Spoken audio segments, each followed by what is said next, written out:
दबंगों की दबंगई के आगे लाचार पिंटू खटखटा रहा जिम्मेदारों का दरवाजा, कही बात। खबर उत्तर प्रदेश के जनपद गोरखपुर के तहसील थाना चौरी चौरा के ग्राम सभा गौनर से है, जहां के रहने वाले पीड़ित पिंटू पुत्र रामाधार सिंह ने मीडिया के समक्ष मुलाकात कर अपनी आप बीती सुनाई और कहा कि हमें न्याय तो मिला, पर आज मेरे ही दबंग पटीदारों द्वारा गांव के कुछ लोगों के साथ मिलकर हमारे जमीन को जो चकबंदी प्रक्रिया के तहत हमें मिला है, जिस पर हम बतौर काबिज हैं, उस पर से हमें बेदखल करने का कुचक्र रच रहे हैं तथा अपने दबंगई कर मारपीट को भी तैयार हैं तथा हमारे बोए हुए फसल पर भी जबरन दोबारा बुआई कर हड़पने हेतु कुचक्र रच रहे हैं। में भूमाफिया का हमारी छवि धूमिल करने के प्रयास में है, जिसकी शिकायत मेरे द्वारा उप जिलाधिकारी, मुख्यमंत्री महोदय के पोर्टल सहित हर जगह कर दिया गया है। उसके बाद भी हमें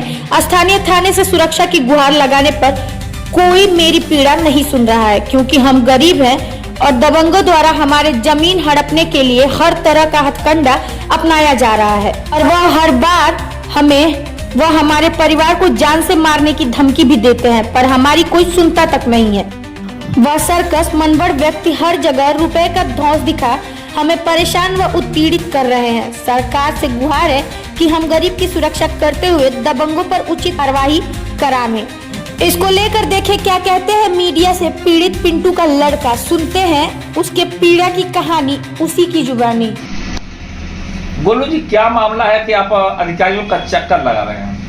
सर, हमारा ये मामला है कि हमारे डीडीसी साहब 2 मरतबा हम कोर्ट से जीत चुके हैं। हमारे विपक्षी दीनानाथ और रोशन प्रताप, वीर प्रताप, उनके लड़के दबंगई के पर उतारू होकर हमारे खेत में जिसकी में बीज आ चुका है, सरसों हम बोए, हमारी फसल उग चुकी, उसमें जबरदस्ती वो लोग गेहूं का बीज डाल रहे हैं। प्लस सीओ साहब गए मौके पे कह रहे हैं 500 रुपये लेके खेत छोड़ दो। सर, डीडीसी का आदेश है और कानगो लेखपाल उस आदेश पे गए, नाप के खूंटा उटा गड़वा के हमको कब्जा दिलाए। साल भर वो हम खेत बोए, उसके बाद मुकदमा किए, उनकी आपत्ति निरस्त हो गई। तो ये भूमि माफिया का वीडियो बना के हमारे पिताजी को गुमराह करके खेत हड़प रहे हैं।